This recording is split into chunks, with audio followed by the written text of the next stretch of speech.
everyone, it's Pete here from the Pain Toolkit, and fantastic afternoon to you. I'll tell you what, I'm in Essex here, mate, and it's like spring has sprung, and I'm rocking, baby. I love it. It's about time spring is sort of kicking in, but with the coronavirus business, I can't go anywhere, but I've got a back garden, so I've been working out there this morning and doing bits and bobs.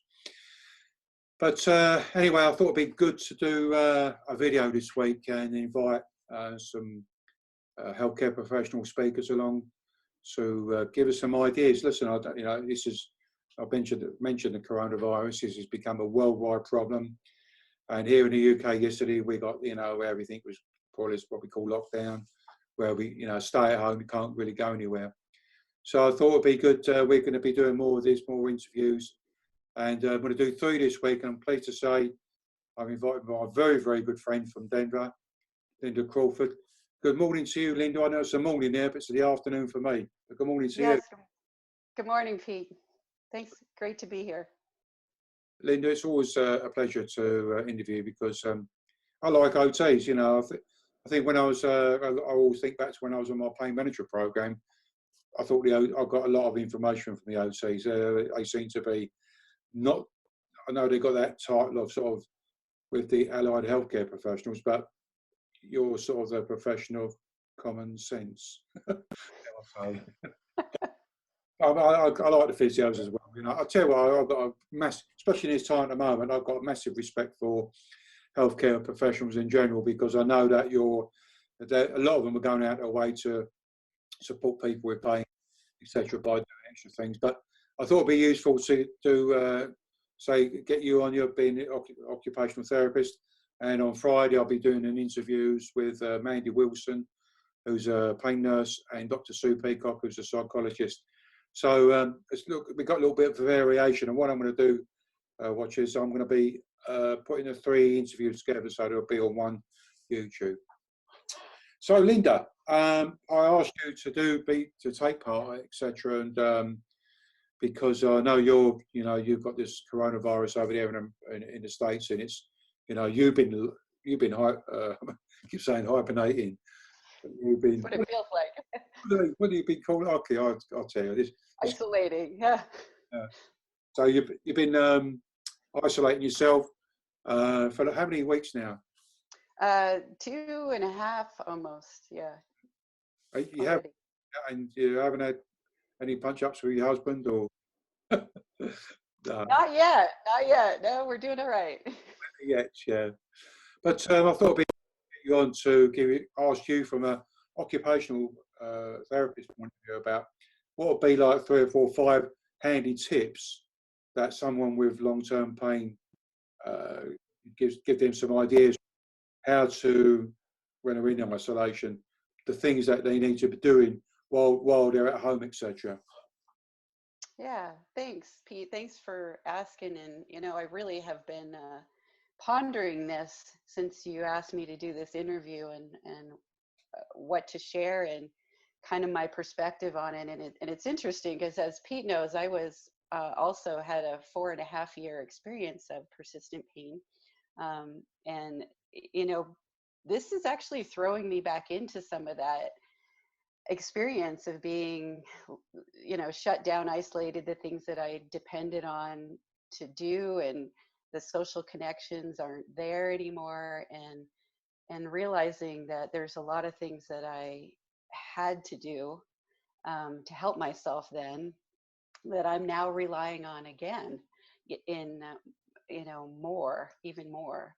And so I think it kind of comes back to recognizing too that we can become dependent sometimes on, and when I was in pain, of just tell me what to do and I'll do it, and then I'll know what to do, and I'll have some certainty, and it'll give me some structure. And I think we're kind of all thrown into that right now. Everybody's in this uncertainty of, I don't know what to do, tell me what to do.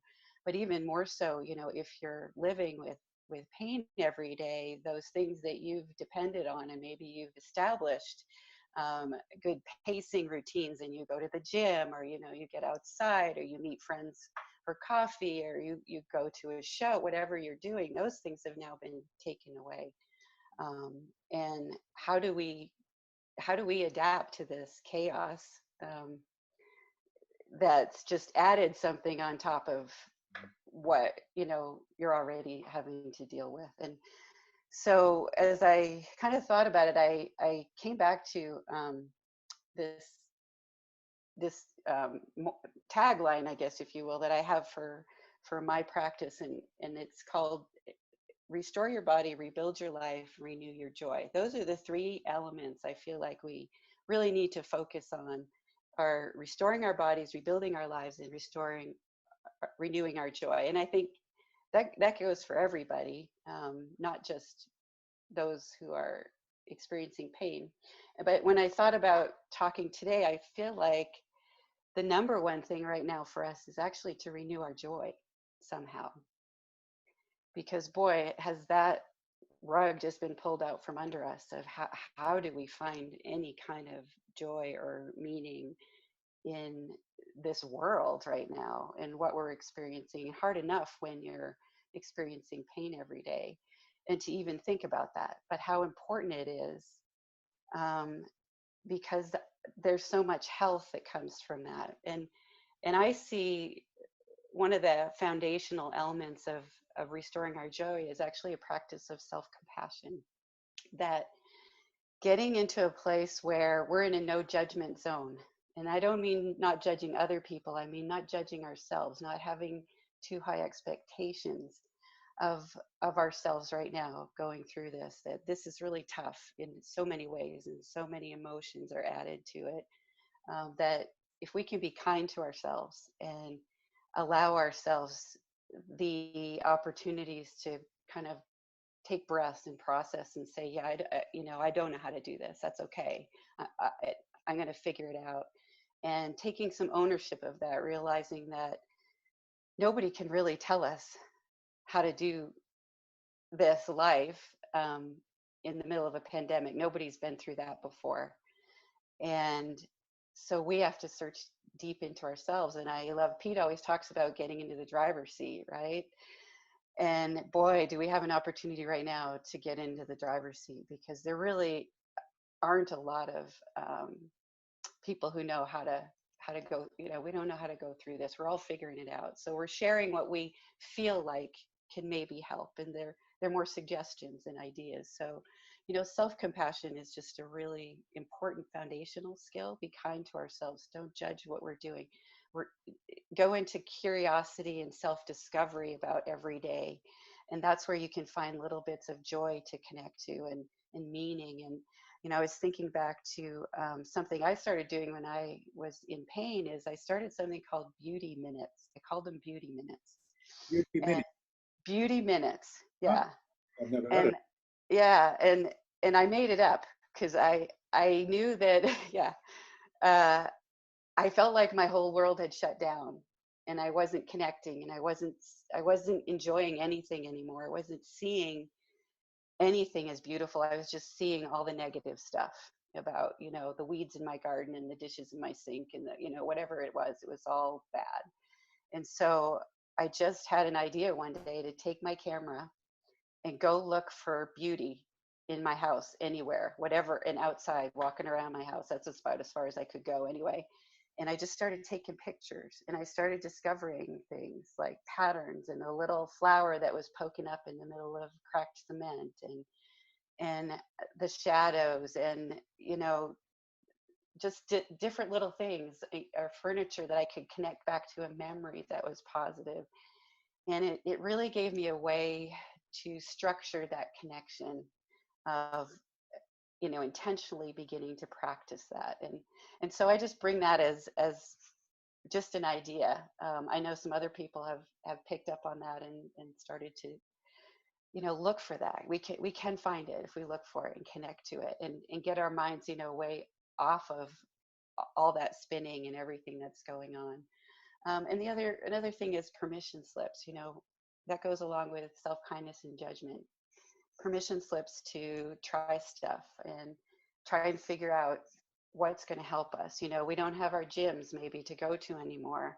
how do we move at home? You know, when we used to teach people how to do stuff at home that didn't have weights, we'd say, hey, you got cans of vegetables and stuff, you know, some of those weigh almost a pound. You can pick them up. You can use a towel or a bar, you know, and you can move around.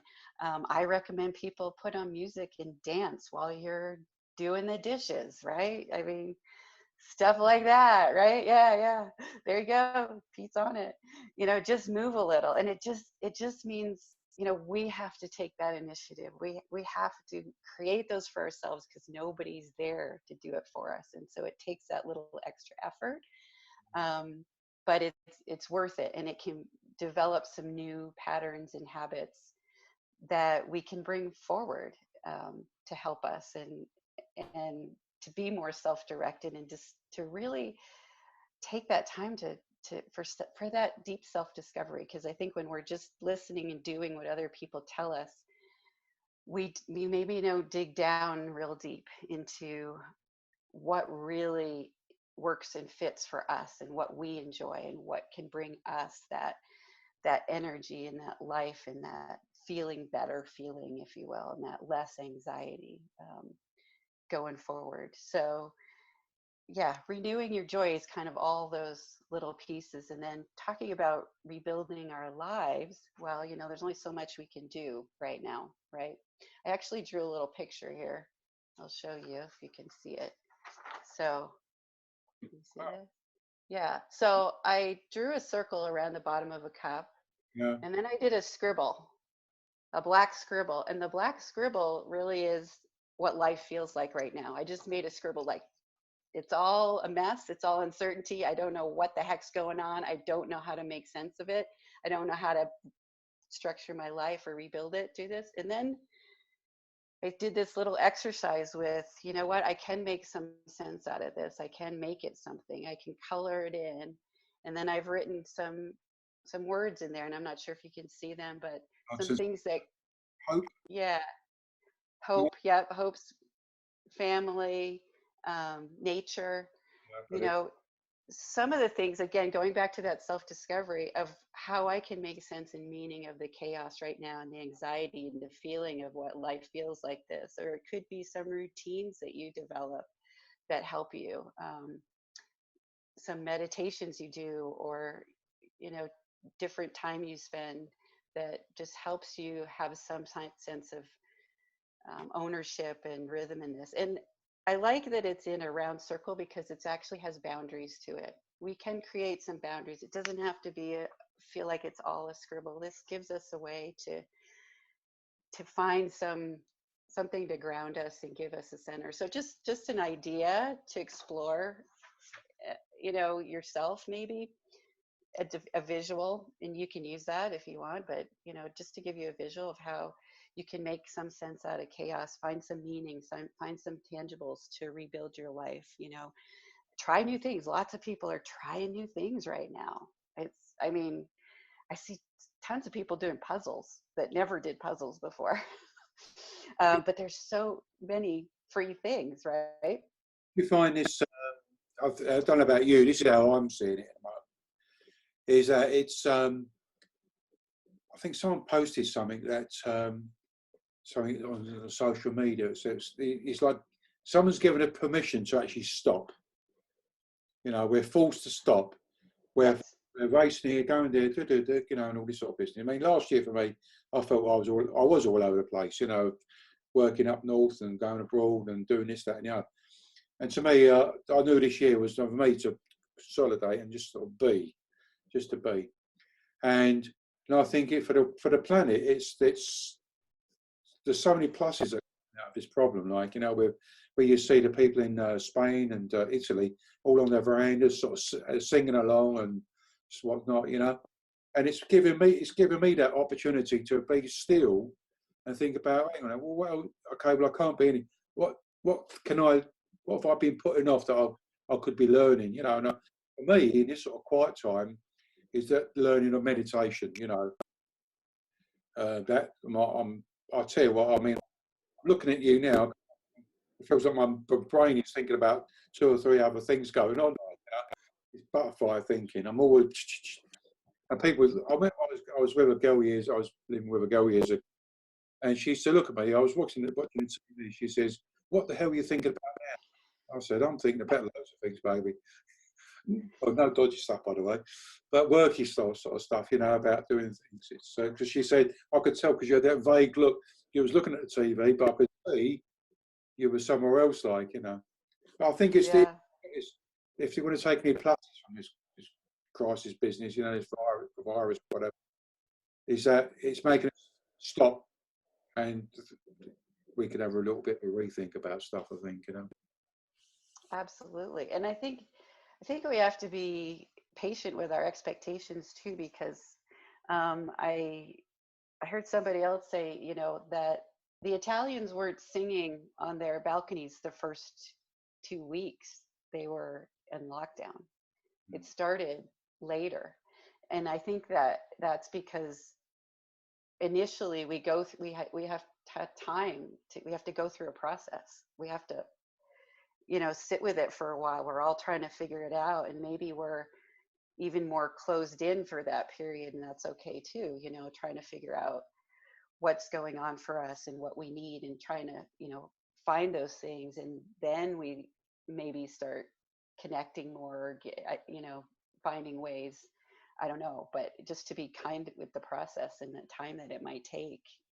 We're not going to have, I don't know where we'll have answers, but we're gonna learn new rhythms for sure, and we don't know those yet. We don't know what they're going to be in 2 weeks from now from what they are now. They could be different. We just don't know, and it can be a constantly changing experience for us in the weeks to come.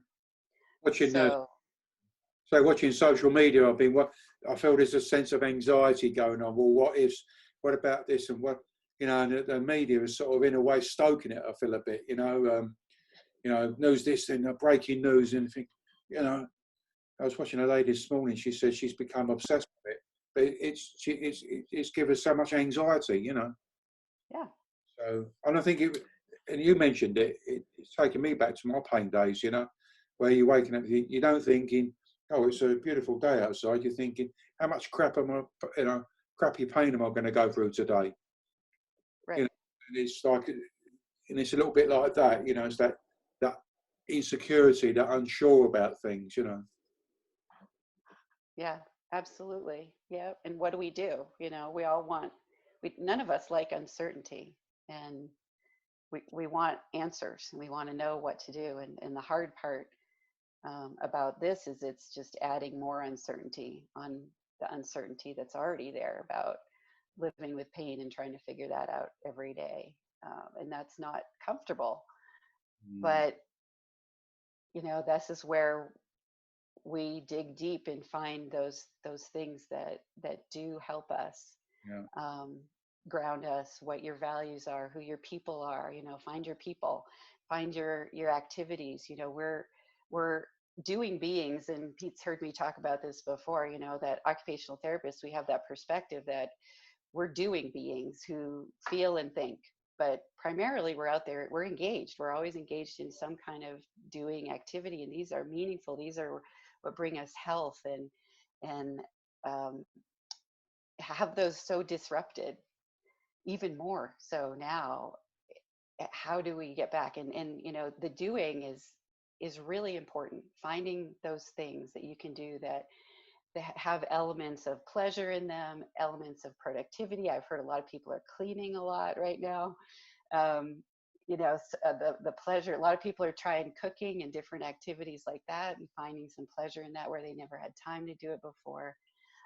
Restoration. What activities restore your energy? Like maybe meditations, like Pete's saying, or some other things. I find actually playing the piano does that for me. It gives me energy.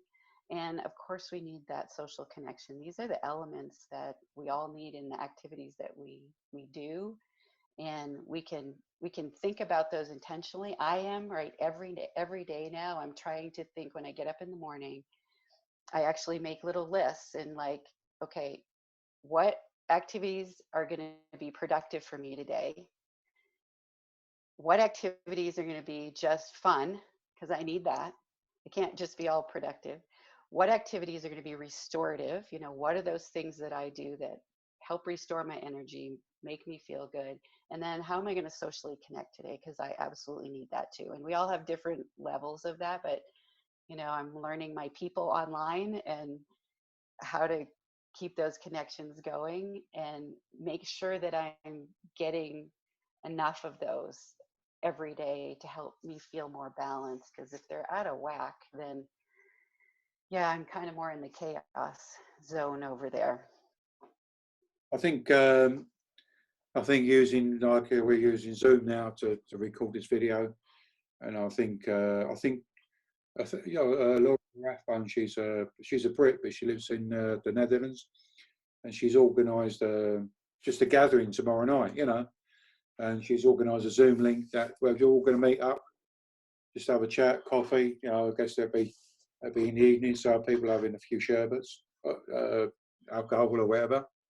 I call them sherbets. I'll have a nice cup of tea or a cappuccino, and so I think it's about, you know, as you said, we need that to keep that connection going. We're in isolation, but we still need to be connected with other dudes, like, you know, to other people. So listen, we're coming pretty much to the end now. So have you got any final gems that you want to pass on before we ride up, me and you? Well, not you, me and you, ride off into the sunset. I'll tell you, I could talk to you all day, actually. I think we met in Boston a couple of years ago, like, you know, we got on well with a bit of a kindred spirit about us, you know. So what's your take-home message finally for the viewers? I just want to encourage people to recognize that you are your own best therapist right now. You really are, and you can be now, and you can be in the future, because you know you best. And I believe that with all my heart, you know, and that you know, we all can be empowered through this to discover what it is we really need. And just, you're doing awesome. You know, we're all in this together in the pandemic part, and here for each other. And so, you know, just keep trucking on, and We will, baby. we're living all with courage and compassion, and hopefully finding a little joy and connection and some new things in this too. Yeah. Day at a time. Day at a time. Absolutely. No question. Thanks, Pete. Okay, Linda, thanks very much. I'm going to stop the record button in a minute, but just hang around. We'll have I guess, a chat in a minute. So thanks everybody for watching. A couple of take-home messages from me. Stop panic buying. There's plenty of food out there, they tell me. Be respectful for everyone. I've been into a few food shops of late. There's a lot of anger. You know, I said that's not going to do you. You know, it's about being respectful of other people. As Linda just said, we're all in this together, so let's work together as a team.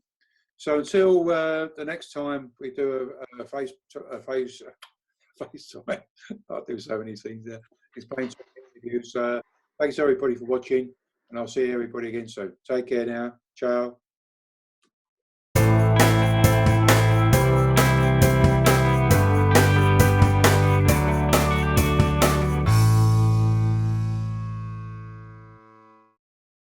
Well, hi everyone, it's Pete here from the Paint Toolkit, and it's a very, very sunny day here in Essex on a Friday morning, and I'm doing another Paint Toolkit interview with the lovely and very interesting Dr. Sue Peacock. Good morning to you, Sue. How are you today? Morning, Pete. I'm good, thanks. How are you? Do you know what? I'm all the better for you asking me.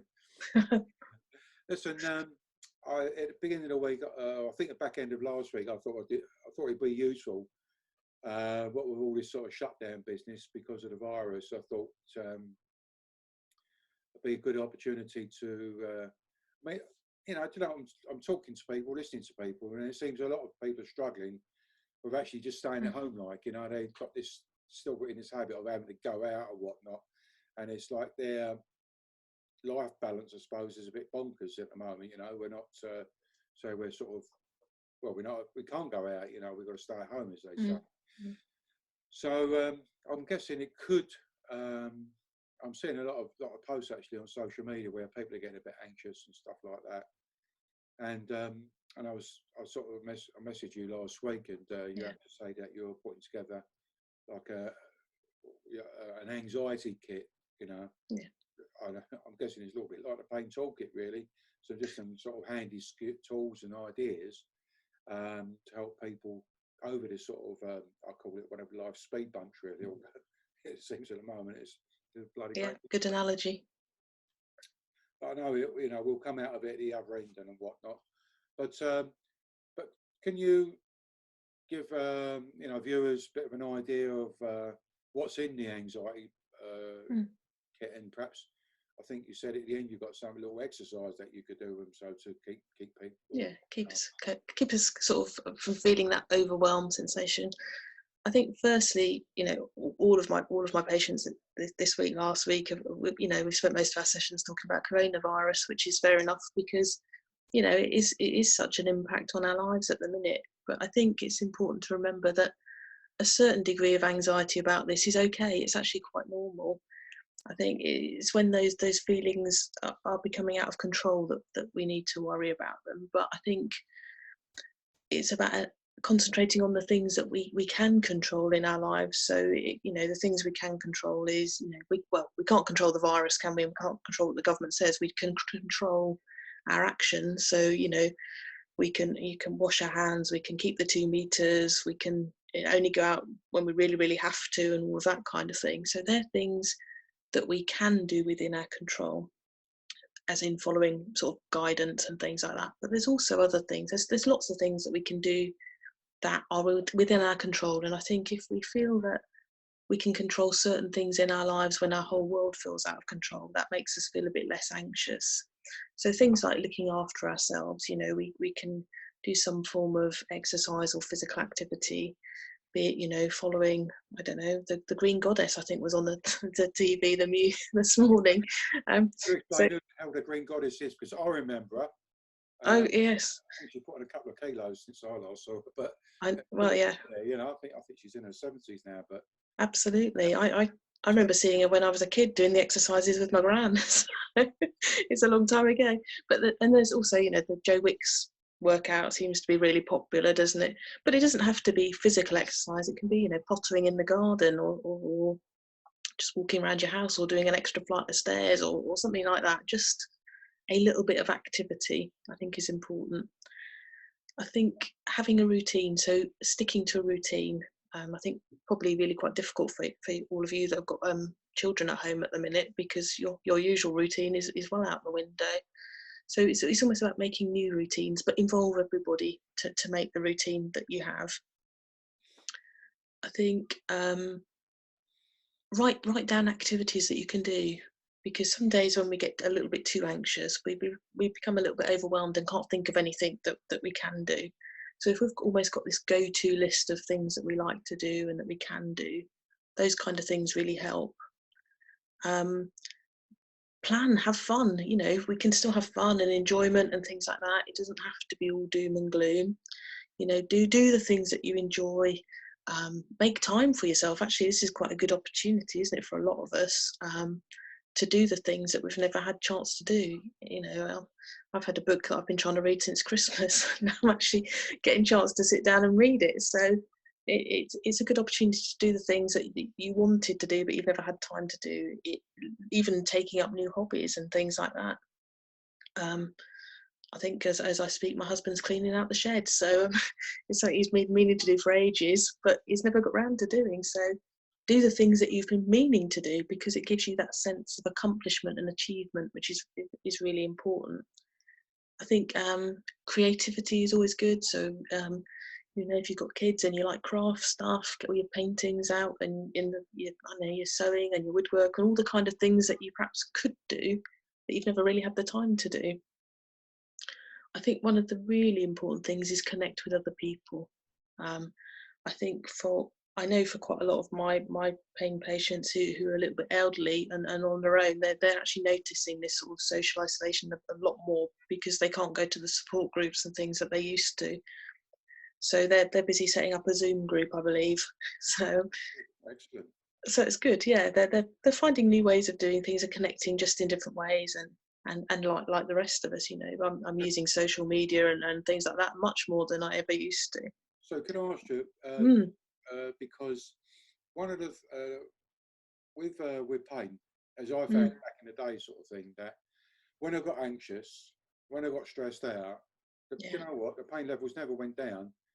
No, it goes up, doesn't it? Go into orbit, sort of thing. Absolutely. It's because, sorry, carry on. I was going to say, just so it's about how do we adapt to the situation, like, you know, and I think, and when our pain goes up, we get even more anxious, sort of thing. So Absolutely. stress, anger, fear and stuff like it just seems to amplify the long-term pain that we have. So I know you're going to do an exercise later on, but these people that you're seeing, or I know you're seeing people now remotely, like by Zoom or Skype or whatever. Yeah. What's is that? I know you're saying this is the feedback they're getting. They're feeling a bit isolated. Because that's a massive one for us. Is I remember back in the day myself, like one of the things you just lose it. You lose people, like, you know, fed up. I was fed up with me talking about me back pain and stuff. You know. Absolutely. You know? Yeah. I think we're quite lucky in the support group that I set up a support group about, I don't know, about 15, 16 years ago. And luckily, because everybody had done my pain management program before then, we were in the ethos of we didn't actually talk about pain.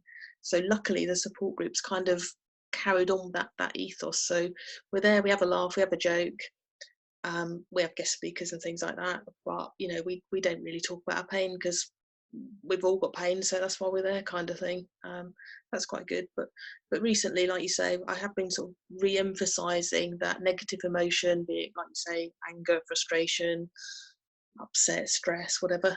That does cause that vicious circle of pain, doesn't it? And it's trying to find things to break that cycle. So your pain doesn't get worse, so your mood doesn't get worse, and so you don't get trapped in that cycle. Yeah. So this little exercise that you're doing, what is it can people do? It's a little sort of visualization exercise, really. So it's really nice. It's really simple, and it's like something that everyone can do. So do you want to do it with me? Do you know what? Yeah. Okay. I like about, you know, one of my things to do while we're in this shutdown business. I'm going to start painting my kitchen. But one of the things I've all had trouble with over the years is people keep saying about meditation and stuff like that, you know. Then I bumped into this video someone posted on social media about, you know, don't you ever seen it, the guy, like Tibetan monk, and he talks about monkey. Was it? The chimp. Yeah, like no monkey thing. You know, like the where your brain's so busy all the time. You know. Monkey brain or monkey mind or something. I think he called it. Yeah, I know what you mean. He said you can't, you know, you got to keep the monkey mind sort of busy. You can't give it a banana. It's about how we be still. And I was always, when people talk about meditations, like, you know, you're sort of, you know, I thought, mate, I don't get, you know, I can't do that. No. But when you just sort of just said, just concentrating on your breathing, I thought, mate, I've been doing that. But of late, I've been a bit lax with it, sort of thing. So I think it's, I think it's one of those things, isn't it? I think a lot of people are put off by relaxation, meditation, and all that kind of thing, because I think they think, you know, they've got to take an hour out of their day to do it. Whereas actually, there's quite a lot of things that are quite short that you can do. And then when you realise you can do it and think, yeah, this is actually okay, and then you can build up from it, can't you? Okay, let's do this little session then. Okay, right. So I just want you to close your eyes, okay, and I want you to think of a really specific and happy memory. Okay, and I want to give it lots and lots of detail. I want you to use all your senses. I want you to see what can you see, what can you hear, what can you smell. Is there anything you can touch or taste? Make that picture as vivid as you can, really bright. Notice all those senses. Focus on it. Focus on every single wonderful detail that you've got in that picture. And I want you to replay it. And replay it. And replay it. And then most of all, I want you to remember that, and so you can use it, whether you're at work or whether you're at home. Okay, and open your eyes when you're ready. I like that. Do you want to know what I was doing? Sorry? No, do you want to know what I was doing? It's not dodgy. As long as it's not dodgy. Not out of business. No, I was on my bike, one of my fat boys, like, you know, I was Yeah. and I was just cruising down the H12, like, you know, and the sound of the motor and the wind. Yeah. Mate, I love it, you know. It's such a nice, and it's such a simple thing to do, isn't it? But it takes you out of all the feelings of chaos and overwhelm that we sometimes feel. But it's just gives you a little breather, doesn't it, from that sense that we have. Remember seeing a post years ago. I think it was like one of the physio dudes. He was talking about. I think he was a cyclist, like, you know, and he used to say, "Meet my psychiatrist," you know, and he had a picture of his push bike on there, you know. Absolutely, yeah. Now, for me, like my motorcycles are my psychiatrist, like, you know, because when I. Yeah, I think it's really good to have things like that. Absolutely, you know, just things that you can escape from day-to-day world, really. So what do you do to relax? Well, I used to be running, so I quite like running. Not very good at it, but I quite like it. At the moment, I'm just for me, you know, one bit of exercise. I'm out walking the dog, so that's quite nice. I'm quite fortunate where I live in that we live in a smallish village, and there's quite a lot of fields and stuff and a river and things, so it's quite nice. But you know, it's quite nice to have chance to read as well. So that's not textbooks and research papers like I'm normally reading, but actually novels and things like that. So it's good, yeah. Listen, Sue, it's always a pleasure to talk to you, and I know this won't be the last Zoom, you know, Pain Toolkit meeting we do. And listen, before I go, I just want to give. Last night we went out in the street and we sort of clapped the NHS and stuff like that. And I'm going to, you know, say thank you to you and all the other healthcare professionals out there. And I think people forget about the social workers because I think, they're key. Absolutely. Yeah, it's about teamwork, and I think it's like healthcare professionals, social workers. They're doing a massive, important job at this moment in time. Yeah. I think I just want to say thanks to you and to all your colleagues and all the other healthcare professionals from around the world and social workers who are supporting people in these troubled times that we have. So it's been a pleasure as always. I'll speak to you again soon. Have a groovy weekend. And, thanks very much, Pete. Nice to talk to you. It's always a pleasure, baby. You stick around. I'm going to listen, guys. See you around on another Pain Talk interview.